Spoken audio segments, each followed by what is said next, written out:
السلام عليكم ورحمة الله وبركاته. الحمد لله والصلاة والسلام ورحمة الله وبركاته.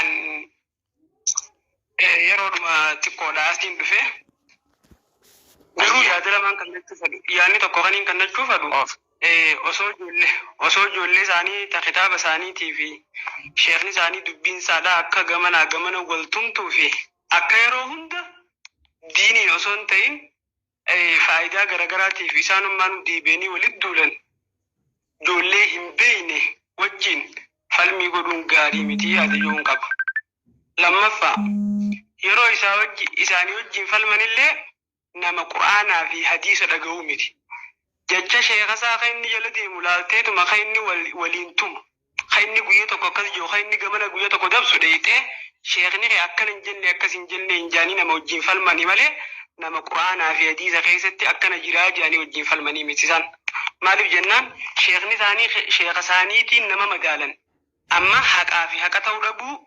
شيخان مدالا جيتشو وان كانتيفو يو جيتشو ما شيخ ساسا فوتيك أما فكينياف قصاص يجو يرو أكيسان جانيب سنتي إسان مسانو كيسماو أكيسان ماق سفيد من في الدي إنينو أكنت فيد من يو جتين ملي جتين ملي كيسا دبتي نما دقوني فقوخان أما فكينيا فانقان لك أبرا أكس جانيو الرابط ملي قرآن كيسا إما أنتو بسين فرطو شيخ مسا أكنا جي شيخني خيتو جتشوني ميو تاتي ملي إني بلا أماس واي مقا مسلمان فيامو روان جاني روان من هنگان دقيرتي ياجا خندام مسلم بجاني فيامو قرآن غير تنقبت هم نجان مقوم خناو مقافتشون نجرتي وان جان تنرتيس يوم جيتش شيخني تاني جيكو فاندي بيفتيف غاريدا أنا مثلا أكا خوتي مال جيدي بساف أكا شيخني أكا أما خطاب مسلاني خيسان نمك رأيساني رتو مال جيجو جيدا مقام مسلمة هو نينونجيني في جلال دوغا ربين التنويامي لا لما إني تلاجي كم خلنا ندي بسوي القرآن التنام نوانتف شيء نخيتو خطابة خيزتي خطاب مثلا في يارتي قراتو مقام مسلمة هذا وانتنونجيني نما شفاتو إسلامي في إنجي خنافو تمييز أبجتشا وبرباكسا تمييز أبجتشا وبرباكسا جي توك سلفية ومالي بافتني جنان ديبسا قاوتهم تردي كده ديبسا مالجي سلفيات كتنا وني في النف دوران آل السنة دا آل السنة والجماعة نما التنوية مخنا يدوماتي خنافي أما والربي جاتي يرى تمجيزة تورا بججة مقا خنا باسون برباكسي أكنامي كتاب مساني تن كيسا أكنا يتيو يتيمالي قرآن في حديثة كي تكنا جينا ملقومتي وانو ديبسا إساني قولن هنداغو شيخ سانيتي قوي أما إسان أتي سلفية تورا بويو الدانسي بافتشو فدن شيخ بلو نكم جت إنجان شيخ ساني تقول علني يوت شيخ سان فارسيته أتي سلفية أكما فيته وتي خنوان تيف جولين ساني تون كتابان فلمي وان بيخمالين وانو ما شيخني ساني جي قفان وان سان سيقابة نندرتو شيخ ساني سنجل ديمتيف ملي نما كتابا في قرآن رقومتي يولالتي أبلو كان جنة أبلو كسن جنة خانو موقف خانا بري دبر يا جر أما واي مقار وليغا لمالي نبيتني أما وري أفان رمو دبتو غاب دراني إرين سلفية فينجي أفان رمو دبتو دران هبتك أما يدو غاب رتن واي مقار تنوتم سجري يتك ما وجنجر تمالي إسينو كم مبتديات كم مبتديات كم سروري كم كذا ولينجتي مقار وليغا تمالي أما سلا إسانو مانو وصوما يرو واتكو لابني إسان ما ودن دندين أما يوفرتين نبيتن وروتنا سرجل غرغدا ثاني يجو غاف تكون رولو لنبيتا ونرا مبتدئا الغول غواني نيات دورا غافو جنتو تك عبد الله رري خافري عبد الله خرري خافري نمبر غاو جمان جرني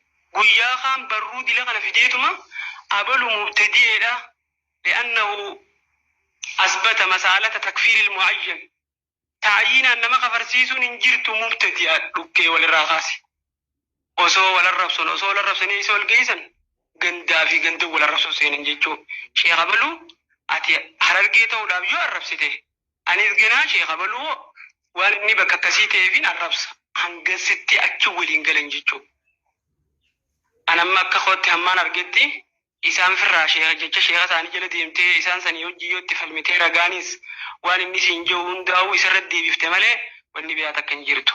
Fakkeenyaaf fudhadhu yeroo tokko nama tokko amma isaan rakkoon isaanii yoo namni tokko amma shari'aan bulchinaa amma yoo ati nama tokko amma fakkeenyaaf anaatu shari'aadhaan buluu qabdiin biyyitu hin ja'a.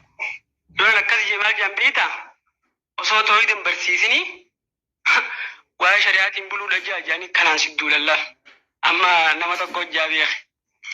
Shari'aan bullajaa yoo osoo ta'uu hin barsiisin sinjan tokko yoo ankee immoo islaamni tokko waa'ee siyaasaa keessatti hirmaachuu qaba. Namu jiru kanaa turre biyya kanaa wajjin jee kaafira wajjin kunno waa'ee mootummaa islaamaa dhaabuu deema akkana. Isaan amma yoo diiniin himeettee diin qofa achi baates inuman taatuuf akka hundatti isaan nama kaafira namni tokko ikhwaanni walaa fi baraa hin qabu jechaa nama sheekaa tokko kan isaan irra raddii godhu biyya Awurooppaa keessatti mootummaa kaafiraa bira dhaqee himatu laala isaan. Maal jedhanii himatanni beektaa waan see jaabisura mootummaa islaamaa dhabu nama jaaraa jira jedhanii nama mootummaa bira deemee biyya Awurooppaa keessatti nama himatu. Yaa akhi yoo mootummaa islaamaa dhaabuu deeme sanuu kaafira bira dhaqee akkana ni jaama tokko yeroo hedduu ikhwaanni walaa'ummaa fi baraa'ummaa hin qabu jiru akkana siin jiru guyyaa kana ammoo ifii bakka san dhaqeeti kunnoo kaafira saniin sirra gargaarsifata isti'aanaa barbaadaa jechuudha. Ummata akkanaati an akka kootte maruu beekte akka isaanii wajjin falmu siistama asluuba qaba. Asluubni isaanii kan inni irraa filadhu ammoo waanuma isaan jala deeman dalagee abaloo akkana dalagee jaan sheekni kee guyyaa akkasii akkana dalaginee jaan. Amma fakkeenyumaaf hin dubbachuu jira beeki. Amma Saudi Arabiyaa harkaan aqiidaa salafiyyaati. Harkaan jechuun akka waan harkaanaati.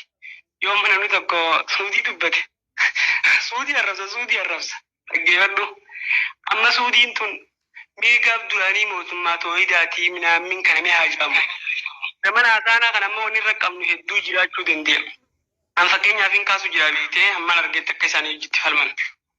Amma kaanii biyya biraa takka arrabsan. Amma biyya biraa sanni arrabsanii maaliif arrabsitaa jettaan pirezidaantii biyya sanii. Haa isinuu mootummaarra koruu jaboo nama tokko yoo quwwaadhaan moo'ees namni tokko amma fakkeenyaaf aangoo dirqamaan yoo fudhatees qaalii godhuun shari'aadhaa jedhan.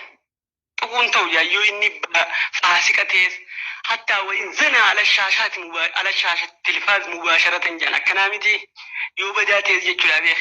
Haa biyya biraa kan arrabsitan sanoo badaa eegate aqiidaa ta'esan keessattuu badaas itti mormuun hin ta'u jaama. Haa duba kanoo maaliif arrabsitan asittis wayas kutuun numa kutan jechuu.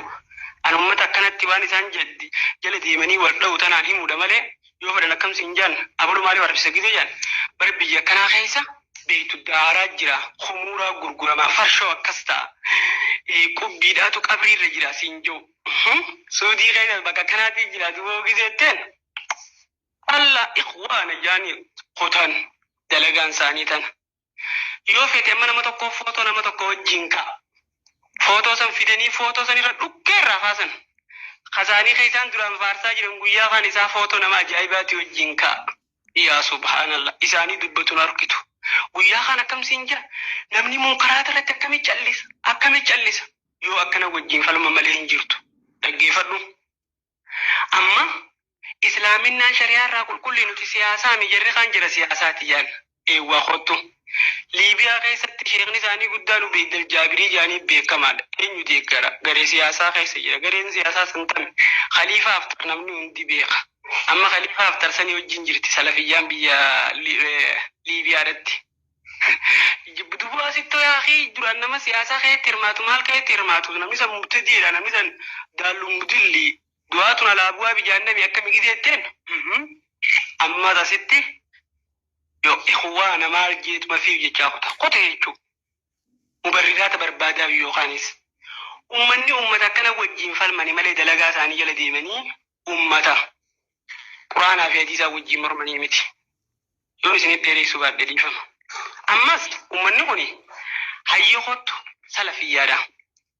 Salafiyyuun uummatanaahu wanni baafanneef tamyiizaa jaan kitaaba isaanii keessa jirti. Tamyiizaa borra bidaarraa addaan beekamu baafannee jaan.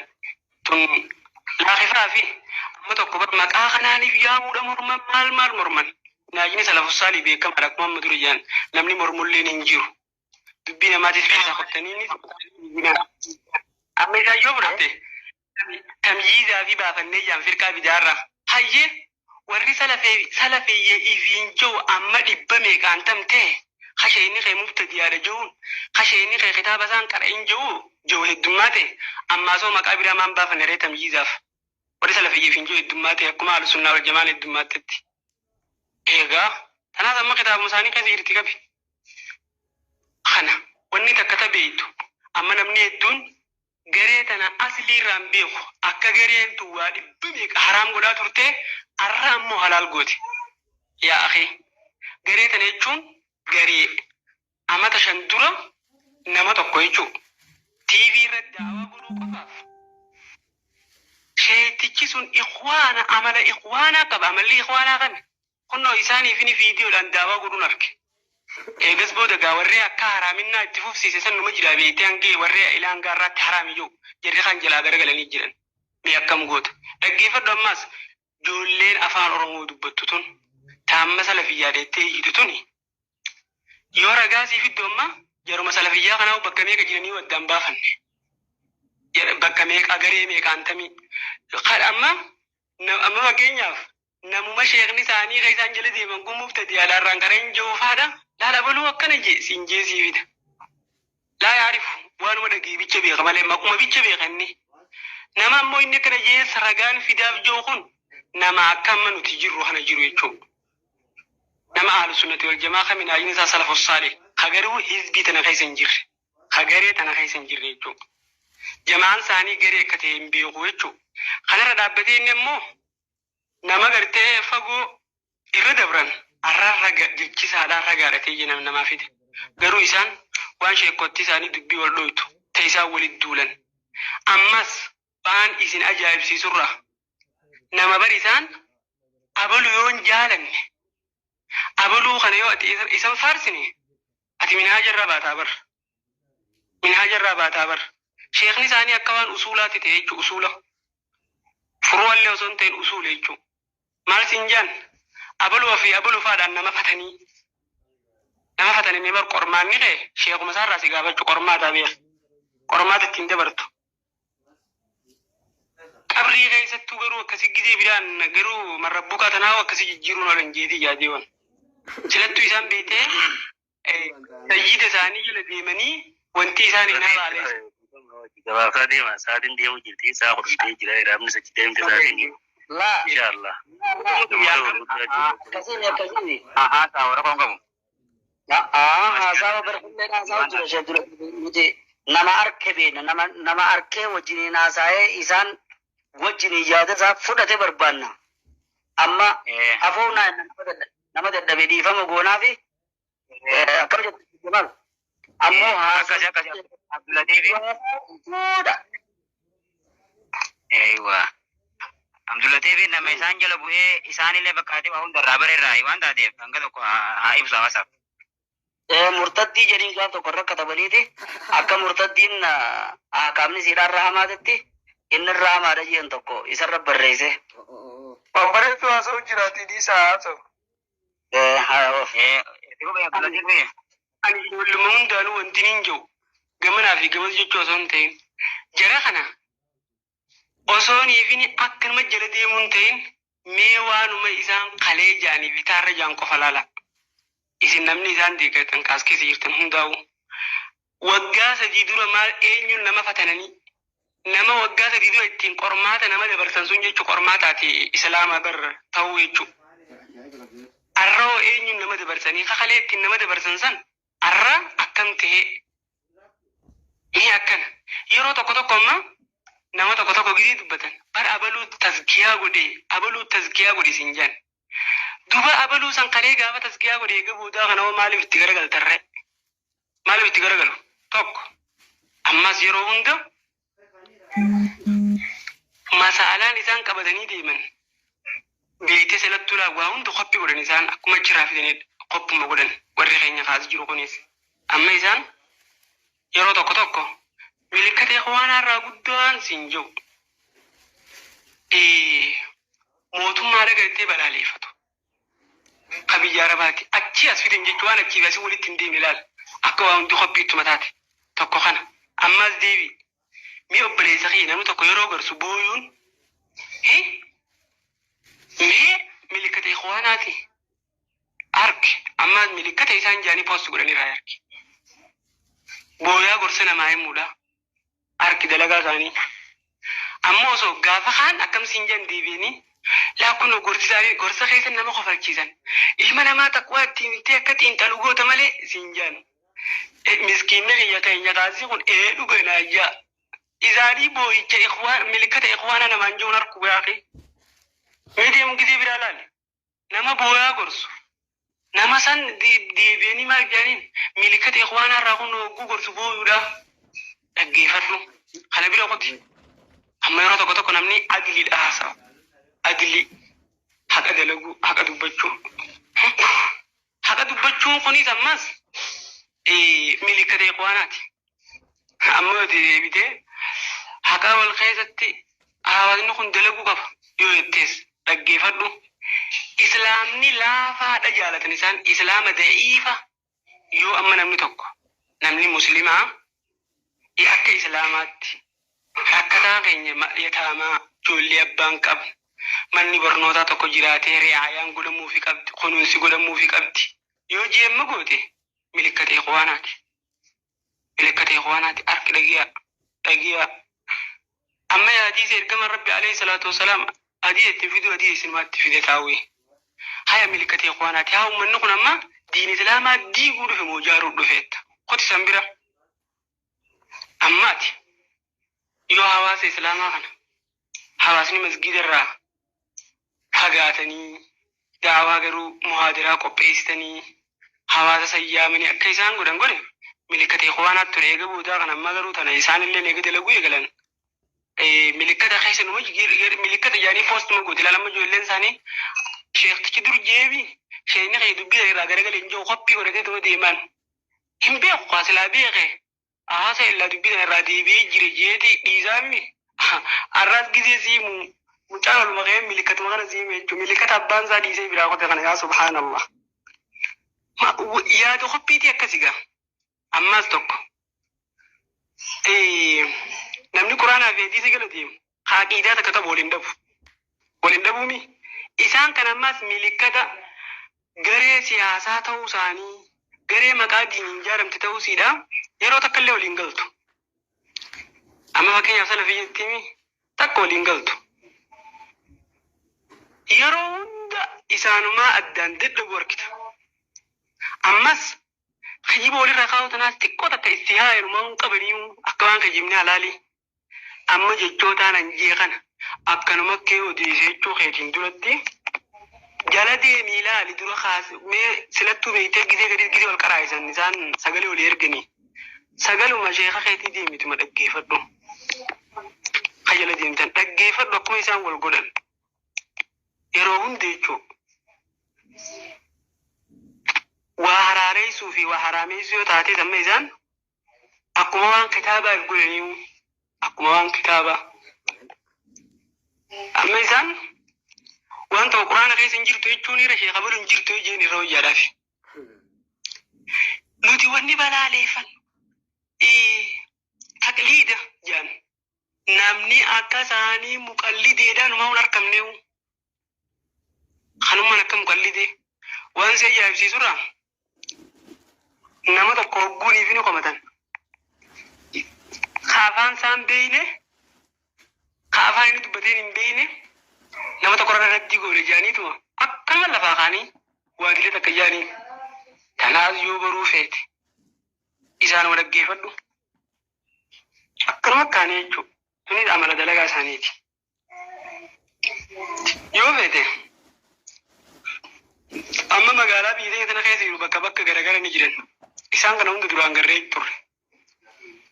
Akkam wal godhee galan kun daawaadha kun mubattiidha kun daawaadha kan carse achi baasanii jiran maqaan biraa beef garee hundi maqaa asiidhaati jechuudha. Yoo arraan tana Ruuza fa'aa dhufaa yeroo tokko tokko ruuzaa fi zeeta fa'aa. Zeeta kana guyyaa tokko gaaf tokko zeeta irra wal dhabaniin arge. Ana amma isaan zeeta wayii zeetaa fi ruuza irratti kan mubtadiyaa wal godhan argeetiin jira. Zeetaa fi ruuza dhufe irratti akka isaan mubtadiyaa wal godhan argeetiin jira. Rabbii turraa na gaafa ta'u. Akka ni beektaa dhufnaan aboo kun gartee hizbii salafii cufaaf dhufee ati kun kophumatee akkasii fuuta yaanii achi booda walikkaan jechuudha. Ayyoo amma booda walitti araaramanillee hin beeku malee akkasitti mubtadiyaa wal godhanii jiran tuni qabatama waan lafa jiraati.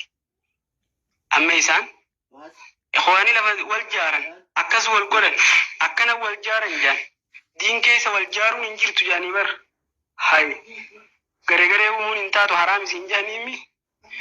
Afaan akkana isin jaani ammoo isaaniif kunno asiifachitti wal jaaraniiti kunno sheeka tokko biyya Suudii irraa akka dhufee nu daawwatu goona maallaqa walitti buusaa qarshii hangana fidaa jaanii qarshii walitti buusan. Nuti hidhata haalaan qabnu siin jiru wal jaaruun hin jirtu siin jiru kunno maallaqaa buusaniiti fidan jechuudha. Gaaf tokko Sheekh Abdulaziz Arrajis jaaniif dhufe bara 2019 na fakkaatamu akkana gaafa dhufe maallaqa walitti buusaniiti karaa asgatti finna jaanii jarri kan jalaatii den. Sanirratti illee mubtadiyaadha wal godhan. Wantummaan isaan irra mubtadiyaa waliin goone takka illee hin dachitaa harnumaa hin jirtu. Takkaa guyyaa mootii. Seella shaayii wal horkatanis mubtadiyaa wal godhanii asmaanuu hawaasni dhagaa. Tun beekamaadha tana isaanuma jala deemee ilaaluu qaba namni akkasii miti jiru. Laal isaanuma jala deemee kuma dhaggeeffachuu akka gizee fedhan haraam halaal godhan. Amma yoo feete amma isaan nama tokko yeroo niifni kaasan munkaraata akkanaatti hirmaata. Maal akkasii irratti hirmaata siin jiru. Amma fakkeenyaaf ikhtilaata. Ikhwaanni ikhtilaata kana keessatti tasaawulummaa qaba siin jiru. Yeroo keenya kaasii kanaan baanaa beekan kan dhaqeen argine nuti isaan bakka isaan jiranis dheeyinee beeyne bidaas dheeyinee asiillee laffaanee sunis haa ta'u guyyaan sidhaatiin dhufa. Ikhtilaata sinjeet akkas jedha beeytee inni ammoo ikhtilaata bira qotee manatti amma fakkeenyaaf beeytee silaa jechuun silaa miizaanni osoo ta'e ilaa shari'aa keessattuu nama tokko shahawaata saadhaatiin xaanii godhuu hin jirtu siin jan.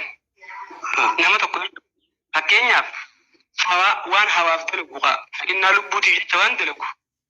Amma yoo ta'e fakkeenyaaf an ajnabiyyaa gartee harka fuudhe waaniin hawaa kiyyaan dalage. Aqiidaa isaati jaanii ittiin nama akka waan aqiidaa godhataniitti haddi namarratti hin godhuun hin jirtu isaanumaa jaa. Garuu ammoo isaan osoo akkas hin ta'in amma namaan ikhtilaata hayyamaniif maal hayyaman hin jiru miti. Garuu amma isaanumaa yoo fuutee ilaalte ikhtilaataa miti kunno mana tokko keessaa wajjin taanitti manqamaan ni beekna. Akkas jedhaniin garuu hawaasaan namni ikhtilaata nama kanaatu isarra eeggataa'u nama inni akkas joonsaniitu irra sirra qabaa'u. Kunno mana keessatti bakka adda addaatii dhufanii akkanatti eenyee qamaatii akkana balaarraa baasan. Deebi'ee garuu hawaasa irratti dhufee fi ijoollee isaa gizee walitti qabate ikhwaanni ikhtilaata qaba. Muhaadaraa irrattis muhaadaraan isaanii akkamii mana keessatti muhaadaraa akkamii gootan isin hojjuun qamaatanii yaa jamaadha qaalaa laame. Waan fakkaan amma fakkeenyaaf ijoollee nama daa'ii kana ijoollee isaa gizee inni poosti godhe feesbuuka kanarratti waliiga fuudhanii mucaansaa akkasi jedhanii mucaa faana arrabsan ni argitan isin hundi ni argitan. Waanuma nuti illee godhaa turre ijoollee isaa amma fakkeenyaaf nama tokko gaa ustaazan garagaraa beektu ijoollee isaatiin jiidhoo hiidhaa fa'aa ijoollee isaatii xiqqoo tanaa wajjin taama 8 fa'aa jechuun inni jiraami takka isii mataa banaa. Ammoo mucaa isaa taama 15 fa'aadhaatu mataa banaa deeme jechuun angollaa silaa kana keessa seenullee hin barbaanne. Garuu ammoo akka isaan yeroo niifiniidha silaa waan namni hawaaf dalagu kun minhaajaa miti. Waan minhaajaan dalaganii miti waan hawaan dalaganii. Kaisallee seenuu hin barbaanne maaliif garuu isaanitti na dalagaa godhateef hin dubbanne. Yoo ijoollee isaanii Allahu akbar. Waan baay'eedha. Waalaikum salaam wa rahmatullahi wa barakatuh. Hinja toluqaan egaa boombaan egaa